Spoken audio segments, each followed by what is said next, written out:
뉴스 집중 시작합니다. 내년도 정부 예산안이 나왔습니다. 사상 처음으로 400조 원을 돌파했습니다. 오늘 확정된 예산안 규모와 내용, 특히 우리 생활과 밀접하게 연관된 부분을 중심으로 살펴보겠습니다. 경제부의 취재기자 연결합니다. 지영철 기자. 네, 경제부입니다. 정부 예산 규모가 이 정도에 이르는 건 아마 정부가 재정을 통해 경기를 좀 살려보겠다, 이런 의도가 깔린 거라고 봐야죠? 네, 그렇습니다. 최근의 취업난과 산업구조 개편 등에 따라 정부는 최대한 확장적으로 예산을 편성했습니다. 올해 예산이 386조 4천억 원인데요. 이보다 14조 3천억 원, 약 3.7% 증가한 겁니다.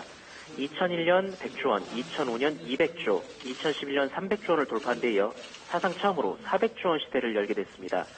이 고속성장 시대를 지나 저성장이 고착화된, 그러니까 저성장이 새로운 정상이 된 뉴노멀 시대에 이 재정 건전성을 유지하는 범위 내에서 이 정부가 최대한 경기를 부양하겠다, 이 같은 의지가 담긴 겁니다.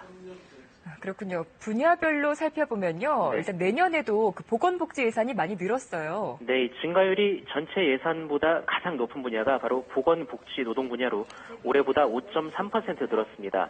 내년에 295억 5천만 원의 예산을 들여 생후 6개월부터 59개월 영유아에게 무료 인플루엔자 예방접종을 하기로 했습니다. 해당 연령대 영유아 210만 명이 인플루엔자 예방 접종력에 따라서 이 보건소와 지정의료기관에서 한두 차례 무료 접종을 받을 수 있습니다. 장기 흡연 중고령자에게 무료로 흉부 컴퓨터 다층 촬영, CT를 해주는 폐암 건진 시범 사업이 실시가 되고, 장애인들이 맞춤형 건강검진을 받을 수 있도록 2019년까지 장애인 전용 건강검진센터가 구축이 됩니다.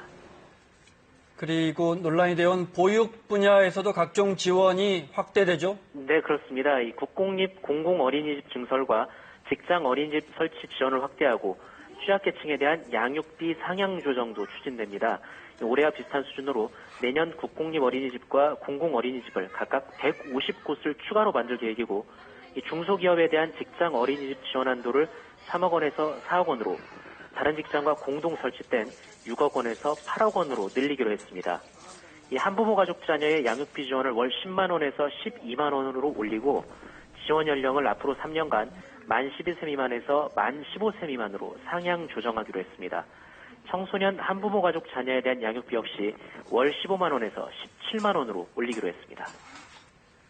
그리고 인구 절벽이 경제 위기를 불러올 수 있다, 이런 이야기가 최근에 부쩍 많이 나오고 있는데, 네. 저출산 극복에 관한 내용도 포함되어 있죠. 네, 그렇습니다.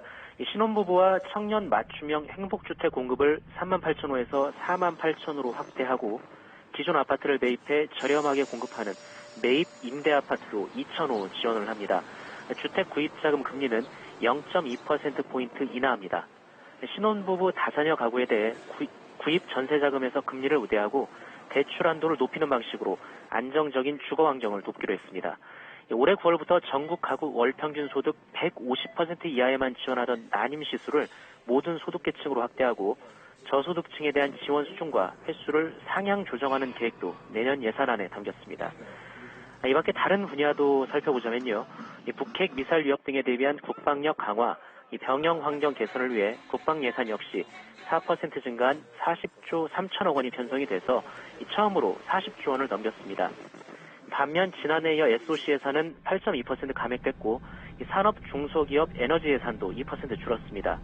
남북관계 경색 등으로 인해서 외교 통일 지원도 감소했습니다. 지금까지 경제부에서 전해드렸습니다.